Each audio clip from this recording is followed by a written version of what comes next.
Essa é uma imagem que me entusiasma. Talvez, Kevin, não sei se você reconhece, mas foi tirado no iPhone do seu pai. E eu catei, ele foi na viagem que eu fiz, quando fui visitá-los. E toda vez que eu me lembro disso, eu me lembro dos momentos entusiasmantes que eu estive lá. Antes de começar a mensagem, então, o Arno mencionou, gostaria de só lembrar que a inscrição, a matrícula para a ITM está aberta. Nós pretendemos aí esse ano novamente superar as expectativas, ter mais um curso de ETM, um momento de ministração. E eu estava pensando, existem vários grupos, algumas pessoas que têm assim um grupo maior de pessoas que não participaram, ainda não tiveram a oportunidade de fazer ETM, foram jogando para frente, foram dizendo algum dia. Eu estou quase que nem a minha filha chegou para mim uma vez e perguntou, papi, hoje é um dia? E é um dia, ela saiu assim, começou a vibrar, oba, nós vamos sair voando hoje. Falei, como assim, vamos andar de avião hoje? Não comprei passagem nem nada. Não, mas o senhor falou, um dia nós vamos voar. Como hoje é um dia, então hoje nós vamos. Levou mais alguns meses e a gente teve um presentão e pôde viajar de avião como família também. Mas hoje é um dia para você se inscrever na ITM ou então ligar para nós e podemos passar mais detalhes. As aulas continuarão sendo segunda e terça, porém, se tivermos um grupo maior precisando de um outro horário, nós fazemos. Nós queremos mesclar, e isso vai depender do número de alunos. Esse ano nós queremos mesclar aulas de vídeo e aulas presenciais. Nós queremos voltar a estar junto com o aluno. Nós temos aí uma equipe maravilhosa que está aí entusiasmada para ministrar, né, Paulo? Estamos aí querendo trazer algumas coisas daquilo que Deus tem feito na nossa vida e na vida da igreja, e nós queremos passar isso adiante, e a ITM é a oportunidade para isso. Então, se você ainda não fez, não protele, não postergue, não adie. Depois vocês vão escutar na palavra, mas já vou adiantar um versículo. A bênção adiada adoece.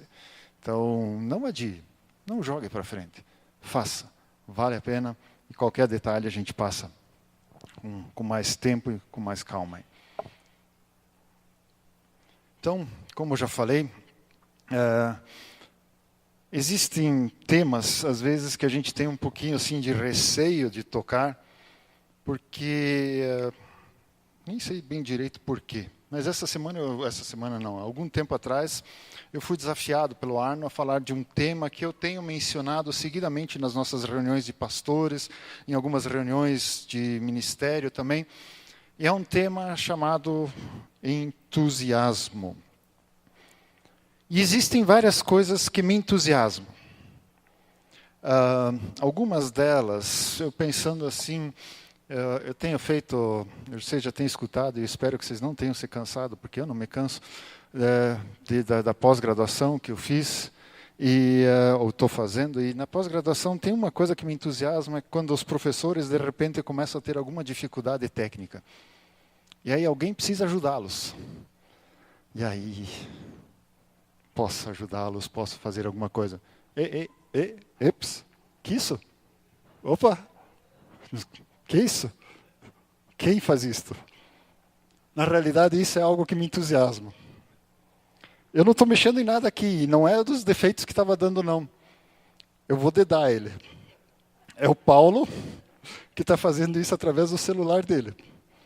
Está mexendo no Data Show e está mostrando fotos tiradas agora há pouco. Hein? Então, essas coisas me entusiasmam. Eu vendo o que a tecnologia pode fazer, ela pode servir para o reino, pode servir para outras situações. É muito interessante. Tem só um pequeno problema, né, Paulo? Mas isso ainda faz parte do nosso entusiasmo, descobrir como é que nós fazemos isso de volta. E nessas horas, vale o velho e bom controle terremoto, voltando para cá. Eu me entusiasmo quando às vezes sou convidado a falar sobre algum tema, seja num grupo, seja numa igreja. Eu me entusiasmo quando eu posso pregar, posso trazer a palavra de Deus. Eu me entusiasmo quando eu vejo, por exemplo, a minha esposa entusiasmada, quando ela chega no final do dia e começa a contar das experiências que ela pôde ter na clínica, que pôde orar com uma pessoa, que pôde levar outra pessoa para Jesus, ou o simples fato de ter escutado estralar as costas e a pessoa ter saído aliviada daquele consultório. E aquilo, ela sentia aquele prazer de ter servido como um instrumento para o alívio das pessoas. É interessante, é gostoso ver quando pessoas estão entusiasmadas. Entusiasmo. Só que tem um problema, entusiasmo. Entusiasmo não é uma palavra bíblica. Aliás, a NVI, ela tentou traduzir um versículo com entusiasmo, mas aí eu fui buscar o termo no original e não bate. Pelo menos as outras Bíblias não traduzem tão bem assim. Então, entusiasmo não é um tema bíblico, então não podemos pregar sobre isso. Opa, calma lá. Eu quero mostrar hoje que o entusiasmo é de Deus.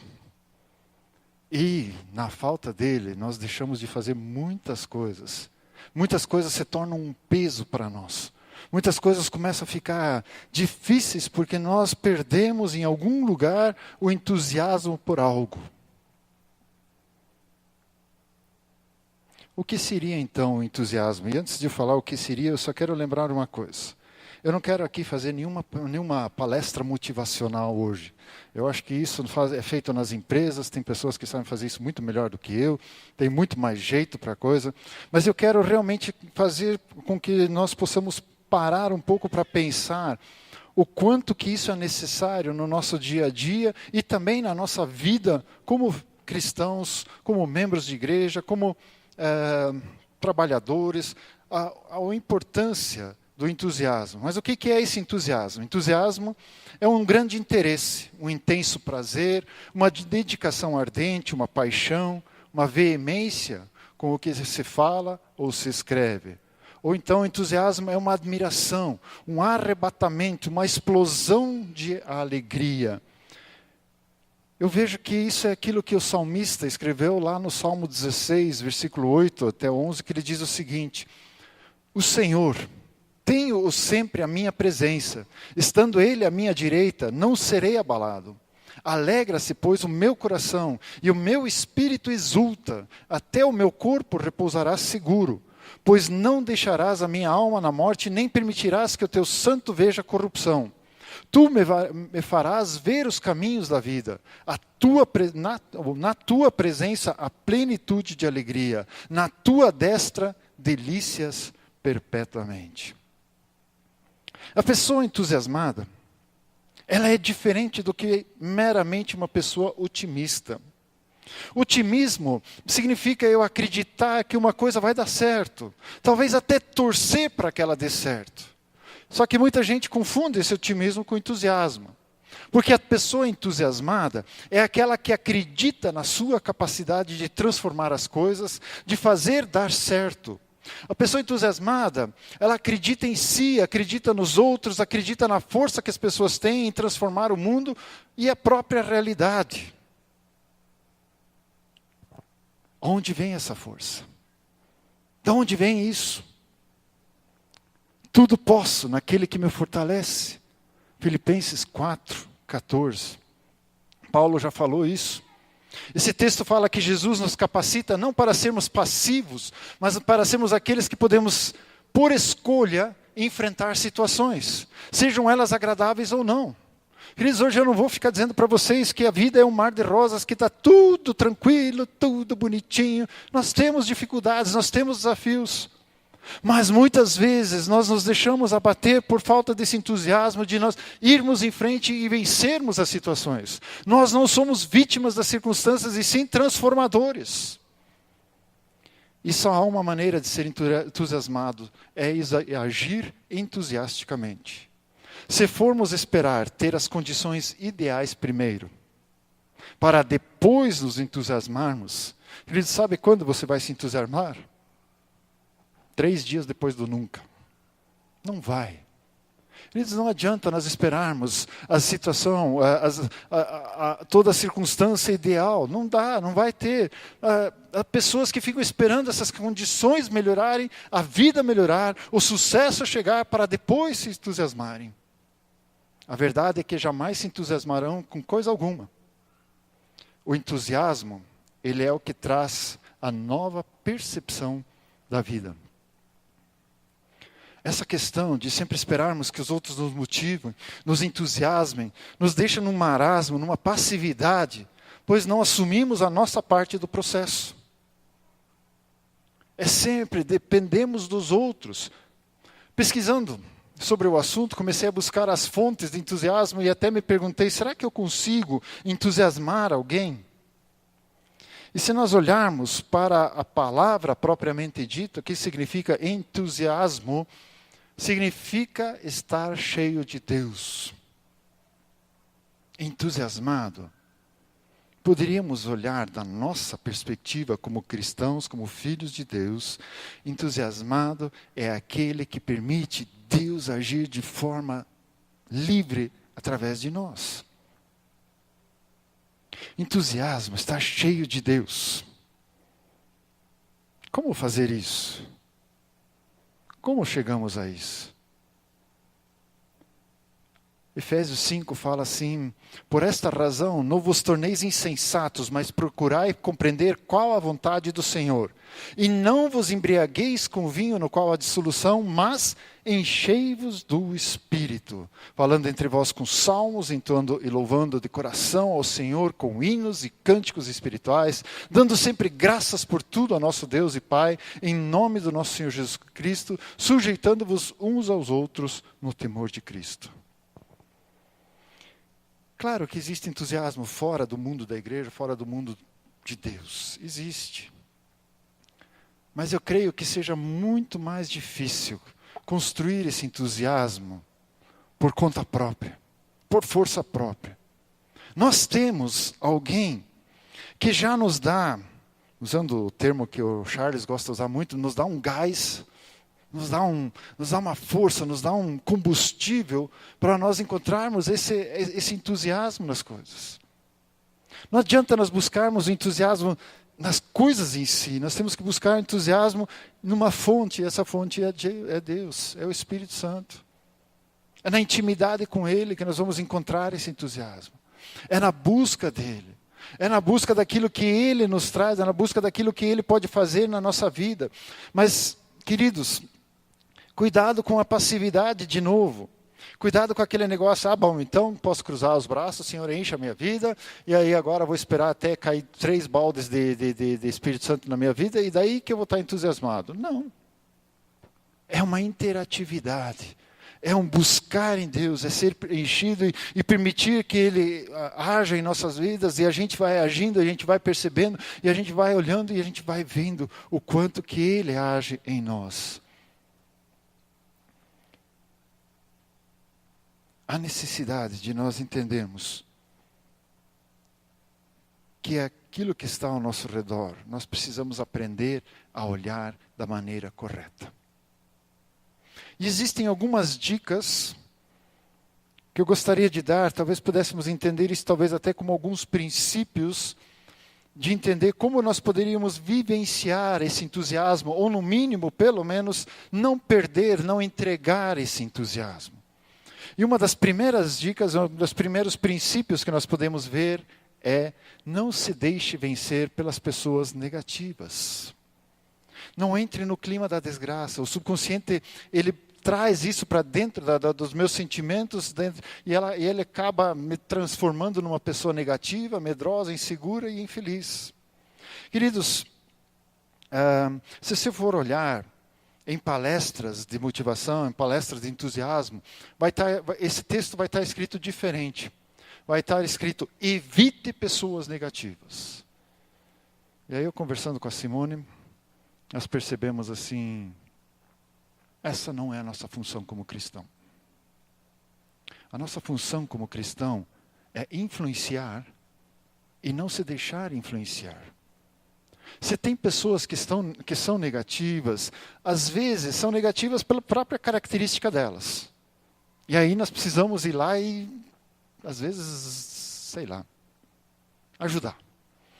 Mas tem pessoas que por causa de experiências e situações, às vezes até por questões de saúde, precisam de uma ajuda, E aí somos nós que precisamos ir ao encontro delas. Eu estava pensando em algumas situações bíblicas e nós temos lá uma questão entre Moisés e Arão.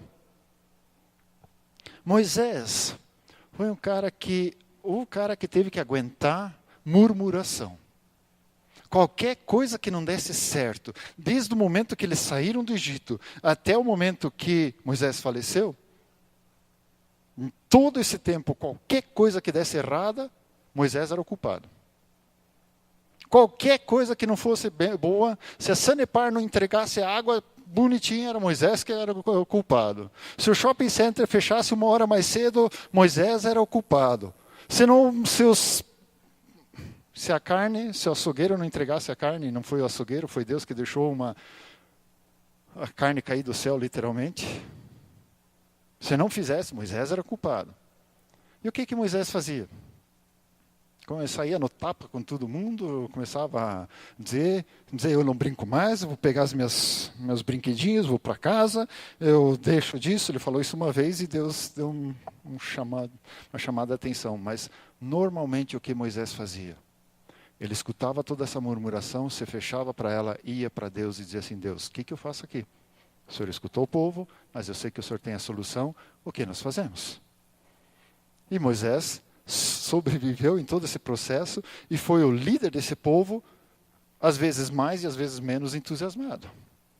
Pega Arão, na primeira oportunidade que ele escuta o povo murmurando, ele se entrega para aquilo. Moisés estava lá no monte recebendo as tábuas da lei, o povo ali não sabia mais se ele ia voltar ou não voltava, e aí eles começavam assim: mas e agora? Nós precisamos de um Deus para quem nós adoramos, quem que nós vamos adorar e tal. No Egito existiam os deuses e tal, e Arão, em vez de manter firme, buscar em Deus a sua solução, ele diz: então tragam todo o ouro que vocês têm aí, ou tragam os seus brincos, tragam os seus enfeites de ouro, e vamos ver o que acontece. Eu já brinquei suficientemente com isso. Arão foi o primeiro evolucionista, né? Porque quando Moisés chegou para ele e disse: Moisés, Arão, o que é isso? O que é esse bezerro de ouro aqui? Ele falou assim: pois é, eu joguei todo aquele ouro no fogo e de repente surgiu esse bezerro. Evolucionismo, claro, ali. O cara percebeu assim que a coisa do nada, surgiu. Arão se entregou à murmuração e não venceu dessa vez. Moisés, cada vez que vencia, ele agradecia a Deus. Inclusive, em Êxodo 15, no versículo 2, ele diz assim: o Senhor é a minha força e o meu cântico. Ele me foi por salvação. Este é o meu Deus, portanto eu o louvarei. Ele é o Deus do meu pai, por isso o exaltarei. Nós podemos pegar outros exemplos. Eu coloquei aqui Davi e Golias. Vocês acham que Davi teria vencido Golias se ele tivesse escutado a murmuração de todos os seus irmãos conterrâneos? Nem Saul não estava acreditando muito nele. E Davi diz: não, escuta, vocês não sabem de nada. Em nome do meu Deus, eu vou. E ele foi lá e venceu aquele gigante. E a história mostra como que Davi, em muitas outras situações, pôde experimentar isso. Então não se deixe vencer pelas pessoas negativas. Influencie vocês, seja um suporte. Seja alguém que dê um suporte para aquelas pessoas. Comece a ser... Eu sei que não é das coisas mais agradáveis, mas comece sempre a tentar mostrar o outro lado da história. As pessoas têm uma tendência de ver as coisas muito negativas. Comece a mostrar o outro lado da história. Seja você um influenciador. Não se deixe influenciar pelas questões negativas. E aí também pare de reclamar. Quanto mais nós reclamamos, mais nos habituamos a reclamar. E aí nós nos tornamos em pessoas azedas, amargas, e claro que eu não podia deixar de inventar uma palavra, inconvivíveis. É difícil viver ao lado de pessoas que só vivem reclamando. Ou você gosta disso? Não. Então, não seja uma pessoa. A Bíblia fala muito claro, em 1 Tessalonicenses 5:17 diz: em tudo dai graças, pois essa é a vontade de Deus. Romanos 8:28, que é tanto falado aqui: todas as coisas cooperam para o bem daqueles que amam a Deus. Quando a Bíblia diz tudo, em tudo dai graças, ela não é muito seletiva, não. Esse texto, às vezes, acho que até é mais difícil de entender do que Romanos 8:28, porque ele diz: em tudo dai graças, até naquela situação. Então eu vou dar graças por uma desgraça. Querido, não existe desgraça maior do que o nosso Deus. Em todas as situações, Deus é maior. E Ele vai, em todas as situações, nos dar o suporte e o sustento que nós precisamos. Agora, é interessante, porque à medida que nós reclamamos, à medida que nós olhamos sempre para as coisas negativas, nós não temos mais oportunidade de enxergar as coisas boas que acontecem ao nosso redor. Quantas vezes Deus está lá, tentando lá, mostrando com o dedo, olha que coisa linda que eu estou fazendo, e você, o que é? E começa a reclamar aqui, reclamar ali. Queridos, não há necessidade. De novo, a vida não é sem dificuldades, sem desafios. Ela tem seus desafios, mas mesmo nesses desafios, nós temos um Deus que nos sustenta, um Deus que nos guarda, um Deus que nos cuida. E é a Ele que nós vamos dar graças, a Ele que nós vamos agradecer, a Ele que vamos... Ele diz, não é só agradecer, é louvar, é adorar. Eu tenho mencionado seguidas vezes a ideia do louvor que liberta. Quantas vezes nós estamos em situações e ligamos um louvor, ligamos uma música que nos eleve, que nos levante, que nos traga de novo aquela força para nós podermos agradecer a Deus, dizer assim, é verdade, Deus. E aí começar a enxergar as coisas de uma forma diferente. Cultive a alegria e o bom humor. Cultive a alegria e o sorriso. Transmita alegria. Não fale da vida dos outros. Habitue-se a sorrir mais, a rir, a achar graça de si mesmo, a zombar dos próprios erros. O sorriso tem um efeito poderoso em nossa química, em nosso corpo, em nossa mente. Existem textos maravilhosos. Neemias 8:10, traduzido no português como a alegria do Senhor é a nossa força. Ali existe uma diferença entre a alegria do Senhor ou a alegria no Senhor, mas já descobri ali no Filipenses 4:4, já está lá, alegrai-vos no Senhor. Então, esse texto nos fala que nós deveríamos ou devemos, ou é esperado de nós uma postura de alegria. Queridos, eu vou ler um negócio aqui, talvez pareça ser meio estranho, e vão me perguntar, Marcos, como é que você lê um troço desses durante a mensagem? Mas deixa eu ler alguma coisa assim. Existe algo chamado a terapia do riso. Essa terapia não se baseia apenas em dados filosóficos, mas também em elementos científicos. O riso envia ao cérebro um comando por meio do hipotálamo para que ele produza um grupo de substâncias conhecidas como endorfinas, mais especificamente as beta-endorfinas. Elaboradas nas ocasiões em que as pessoas se encontram bem-humoradas, elas detêm um potencial analgésico semelhante ao da morfina, porém com um potencial 100 vezes mais ampliado. Assim, o mero sorriso ou a risada bem prolongada, quanto mais enérgica, melhor para a saúde, provoca o aparecimento de uma corrente de endorfinas, o que imediatamente traz ao organismo um estado de libertação das tensões, um sentimento de tranquilidade orgânica, psíquica e emocional. Qualquer manifestação da alegria, pensamentos e sentimentos serenos, atitudes de auxílio e de estímulo aos que delas necessitam, já basta para o desencadeamento desse processo. Nesse estágio, o homem torna-se mais apto a conquistar as modificações interiores necessárias, saindo um pouco de sua postura exclusivamente racional para penetrar nos domínios da criatividade e espiritualidade. Queridos, quando eu leio disso, eu me entusiasmo.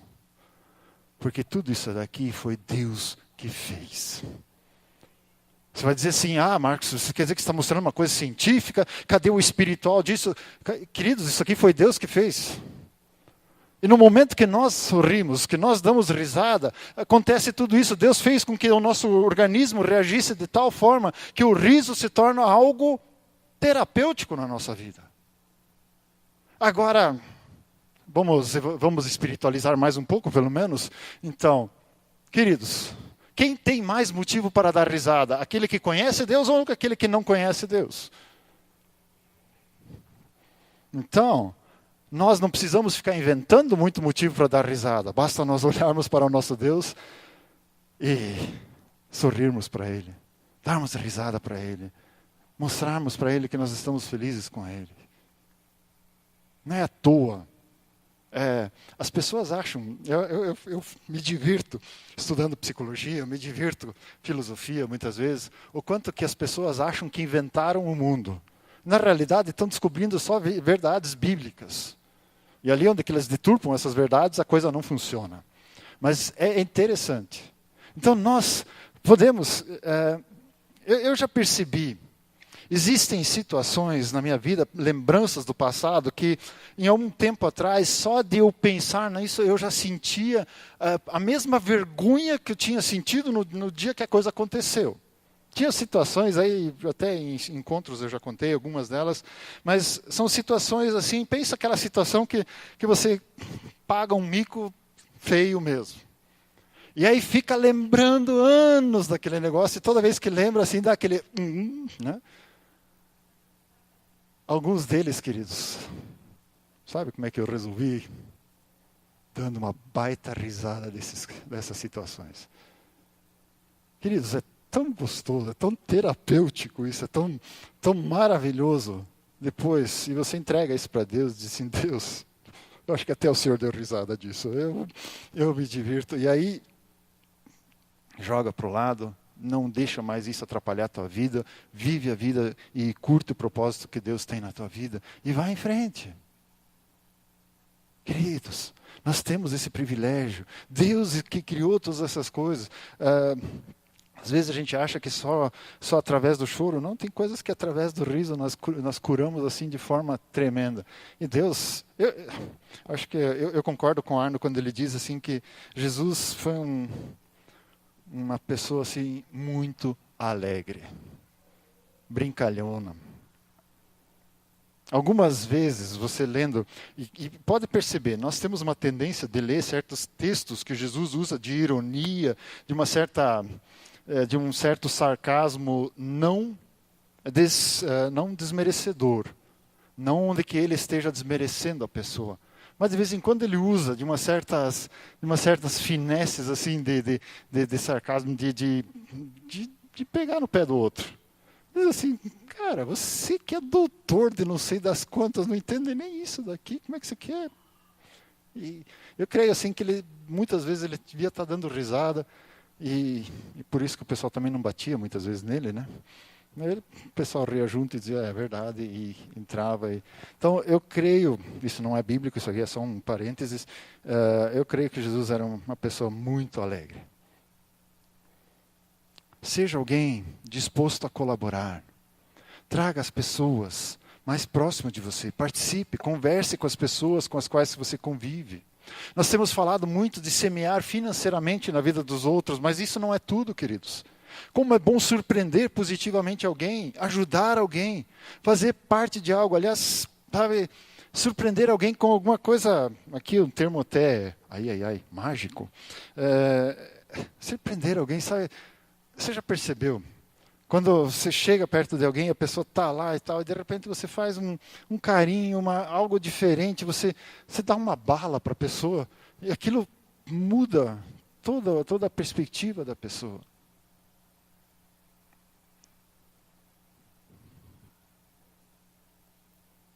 A Bíblia diz, irmãos, se um homem for surpreendido em algum delito, vós que sois espirituais, restaurai o tal num espírito de mansidão. E tu, olha a ti mesmo, para que não sejas também tentado. Levai as cargas uns dos outros, e assim cumprireis a lei de Cristo. Esse texto muitas vezes é usado para chamar a atenção, mas aqui eu gostei de um termo ali, restaurar. Sabe, é ir fazer alguma coisa pela pessoa, surpreendê-la, ajudá-la, e fazer alguma coisa. Tem um outro texto que normalmente é usado em casamento, mas ali não diz, no título não diz, esse texto só pode ser usado para casamento. Então, me deu essa liberdade de usar agora também. Melhor é serem dois do que um, porque tem melhor paga do seu trabalho. Porque se caírem, um levanta o companheiro. Ai, porém, do que estiver só, pois caindo não haverá quem o levante. Também, se dois dormirem juntos, eles aí nesse caso é casado, né? Juntos eles se aquentarão, mas um só como se aquentará? Se alguém quiser prevalecer contra um, os dois lhe resistirão. Nesse caso aí sim. A questão é nós nos importarmos com as outras pessoas. Nós não olharmos para as pessoas como empecilhos, como peso, não olharmos para as pessoas como sendo alguém que está atrapalhando, não. Ir lá, colaborar e ajudar a pessoa. Aí a gente vai perceber, pelo menos isso para mim me entusiasma muito. Faça tudo com boa vontade. Procure fazer bem feito, com carinho, não pela metade. Tenha desejo de acertar, de criar, capriche. A Bíblia diz... E esse texto bastante conhecido para nós. Celebrai com júbilo ao Senhor todas as terras. Servi ao Senhor com alegria. Apresentai-vos diante dele com cântico. Colossenses 3, 23, 24 fala... Tudo o que fizerem, façam de todo o coração, como para o Senhor, e não para os homens, sabendo que receberão do Senhor a recompensa da herança. E é a Cristo Senhor que vocês estão servindo. Queridos,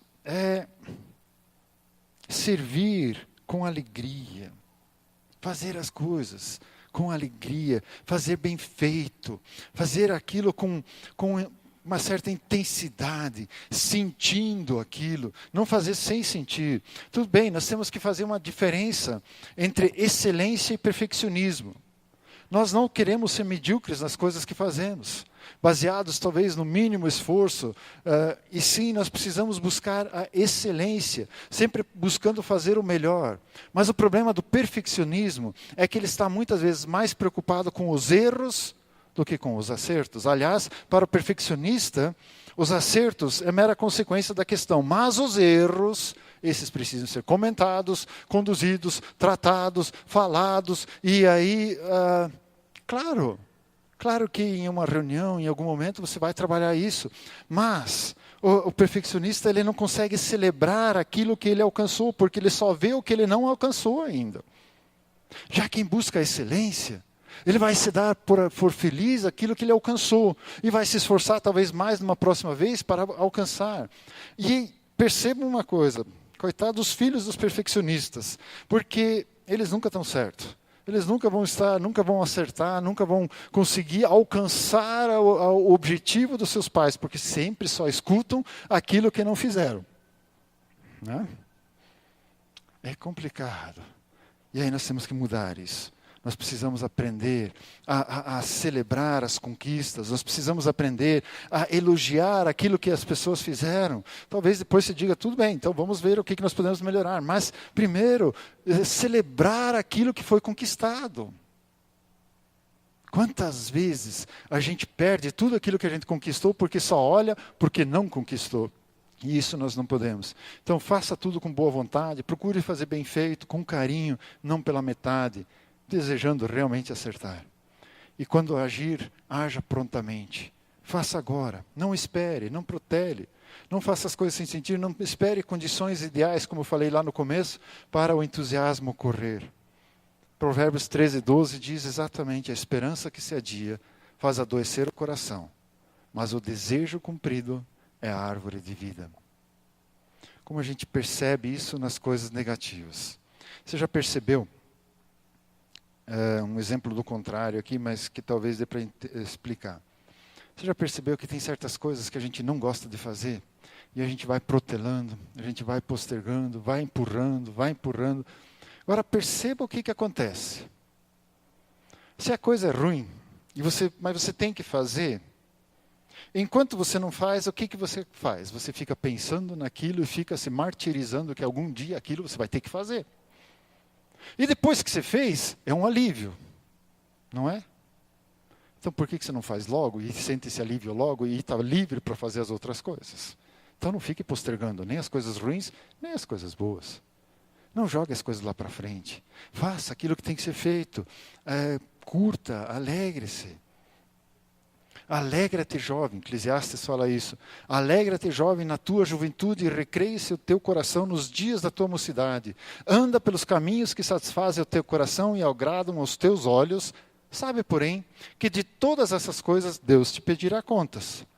Afasta, pois, do teu coração o desgosto e remove da tua carne a dor. Lembra-te do teu Criador nos dias da tua mocidade, antes que venham os dias maus e cheguem os anos dos quais dirás, não tenho neles prazer. Esse texto está falando muito claro. O que tem que ser feito, faça logo. Não deixe, algum dia vou fazer. Aliás, esse é um pensamento complicado. Tem algumas pessoas que passam os 5 dias da semana só esperando o final de semana. Quando chegar o final de semana, aí sim vou ter alegria. Só que chega no sábado, no sábado, tão esbodegado, que o final de semana só consegue ainda. Aí o cara fala, não, então no final do ano, quando chegar minhas férias, aí que eu vou ter minha alegria. Chega nas férias, já nem existe mais, já está só aquele caco, né? Aí ele diz, não, então tá bom, quando eu me aposentar, daí eu vou fazer as coisas que eu gosto. Essa é a síndrome do martírio. Queridos, curta aquilo que você está fazendo, o que não gosta, veja o que dá para melhorar, o que dá para buscar, o que dá para modificar, mas não deixe, não postergue, não leve a coisa para adiante. Mateus 6, 22, 23 fala o seguinte, os olhos são como uma luz para o corpo. Quando os olhos de vocês são bons, todo o seu corpo fica cheio de luz. Porém, se os seus olhos forem maus, o seu corpo ficará cheio de escuridão. Assim, se a luz que está em você virar escuridão, como será terrível essa escuridão? Queridos, o nosso entusiasmo depende de como enxergamos a vida, de como nós olhamos para as coisas, como nós enfrentamos. Vênio Cordeiro fala que muitas vezes que o maior problema da nossa vida é a maneira como nós enxergamos os problemas. Às vezes nós fazemos dos problemas maiores e da solução desses problemas ainda um problema. Então nós precisamos aprender a vencer isso, a superar, a olhar de uma forma diferente. Muitas vezes talvez a gente nem consiga fazer isso sozinho, aí a gente precisa de ajuda, precisa de profissionais talvez a coisa já esteja tão difícil que precisa de um profissional, ou precisa de um líder do grupo familiar para ajudar. Muitas vezes a gente precisa de alguém, porque a gente já está tão emaranhado que a gente não consegue. Então não pare, vai lá, busca essa ajuda. Mas comece a enxergar as coisas de uma maneira diferente. Busque esse entusiasmo em ver as coisas diferente. Não veja as coisas como um peso. Não olhe para as coisas já de cara, do tipo, não vai dar certo. Não olhe para as coisas simplesmente dizendo assim, puxa, tem que fazer isso de novo. Não. Comece a olhar diferente. Comece a olhar para aquilo dizendo assim, puxa, o que Deus tem para mim nessa situação? O que eu vou alcançar? Como é que eu vou crescer? Como que eu vou vencer esse desafio? Queridos, a questão do entusiasmo não é suficiente para que eu viva tudo numa boa. Mas o entusiasmo me dá um gás muito forte, um combustível para eu enfrentar muitas situações. E o entusiasmo também, ele não vai se manifestar em todos da mesma forma. Tem alguns que seu entusiasmo você vê de longe, né? As pessoas estão lá, e aí, tal, vamos lá, vamos pescar, vamos fazer isso. E aí o entusiasmo já está, se vê de longe. Para outros, o entusiasmo você só vai chegar a enxergar mesmo quando você estiver bem perto, conversar com ele, ver o brilho nos olhos, quando a pessoa está lá falando daquele tema. Aquilo bate no coração e a pessoa está vendo lá. Uau! Então, ele se manifesta de formas diferentes, mas é necessário. A Bíblia nos permite experimentarmos isso. Deus nos deu essa alegria, Deus nos deu esse entusiasmo. Vamos curtir isso, vamos vivenciar isso, vamos experimentar isso. Porque vale a pena enxergar a vida de uma forma diferente. Que esse ano, 2015, por mais que as previsões sejam terríficas, que nós possamos permanecer firmes, olhar com entusiasmo, dizendo assim, caiam 10, caiam 1.000 à minha direita, 10.000 à esquerda, ou ao contrário, sei lá onde que eles vão cair, mas eu fico firme. Eu estou de pé, firme, firmado na rocha, firme no Senhor, olhando para as coisas do alto, porque eu sou filho de Deus, e como filho de Deus eu posso olhar para as coisas do meu Pai, e não preciso ser alguém que esteja sofrendo, uma vítima desse universo. Que Deus abençoe você, que você realmente possa experimentar esse entusiasmo naquilo que você faz, e que você possa vencer, superar cada um dos desafios que Deus permite na tua frente, porque Ele falou que Ele não vai deixar desafios maiores do que aqueles que Ele vai te capacitar a vencer. Então, meu querido, não estou profetizando lutas, mas sim vitórias. Amém. Glória a Deus.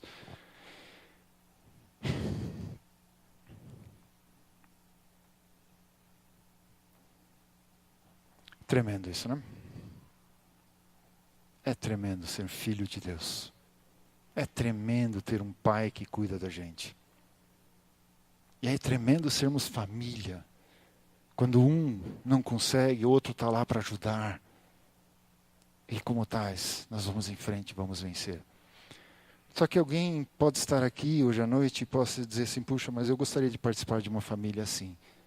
Eu gostaria de experimentar isso, de ser de ter alguém em quem eu possa me agarrar, nesse Deus, Deus para mim é alguém muito distante. E a Bíblia diz assim, Deus não quer ser ninguém distante de você, Deus quer ser alguém muito próximo. E aí Ele diz que a todos aqueles que creem no nome do Senhor Jesus, eles são feitos filhos de Deus e experimentam o poder, a graça, o amor de Deus. Se você ainda não conhece esse amor, hoje nós queremos te dar essa oportunidade. Nós queremos fazer uma oração e através dessa oração você vai estar convidando esse Senhor Jesus a entrar na sua vida e se tornar realmente o elo entre você e o Pai. E você poder ser esse filho de Deus. Então eu convido todos a se colocarem em pé. Vamos fazer uma oração. E eu gostaria que você repetisse essa oração. Dizesse assim, querido Jesus, muito obrigado, porque você me ama. Eu te louvo e te agradeço, porque o Senhor se importa comigo. Muito obrigado, Jesus, por ter morrido por mim na cruz. E através dessa morte, eu alcanço o perdão dos meus pecados. Eu hoje posso declarar que eu sou perdoado, porque o Senhor me perdoa. Eu quero te convidar a ser o meu Senhor e o meu Salvador. Eu quero declarar hoje à noite que eu creio que o Senhor Jesus é Filho de Deus Pai, veio a este mundo em carne, foi crucificado, mas ao terceiro dia ressuscitou, e hoje está sentado à direita de Deus Pai. Muito obrigado, Senhor Jesus. E no poder desse nome, e o poder do nome de Jesus, eu declaro agora que todas as cadeias, que todas as correntes que Satanás tem colocado na minha vida estão quebradas agora. Em nome de Jesus. Amém. Obrigado, Pai. Te louvamos, te adoramos, te exaltamos, Senhor, porque o motivo de nós sermos felizes é o Senhor. O motivo de nós nos alegrarmos é o Senhor. E nós queremos olhar para o Senhor, queremos nos alegrar com a Tua presença, Pai. Nós queremos nos alegrar com o Teu toque, com o Teu falar.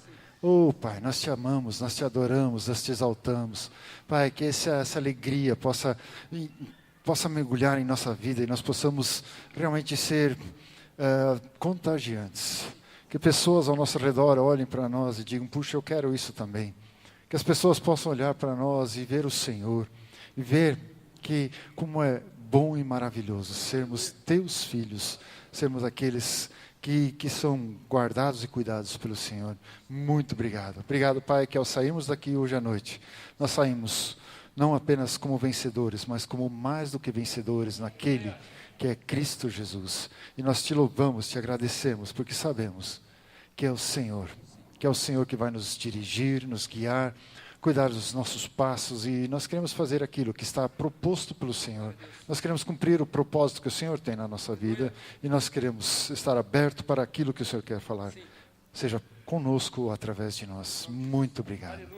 Que a alegria do Senhor conduza você a cada momento. Que a graça do nosso Senhor Jesus e o amor de Deus Pai e a comunhão do Espírito Santo vá com você hoje e sempre, porque Ele está contigo. Deus te abençoe.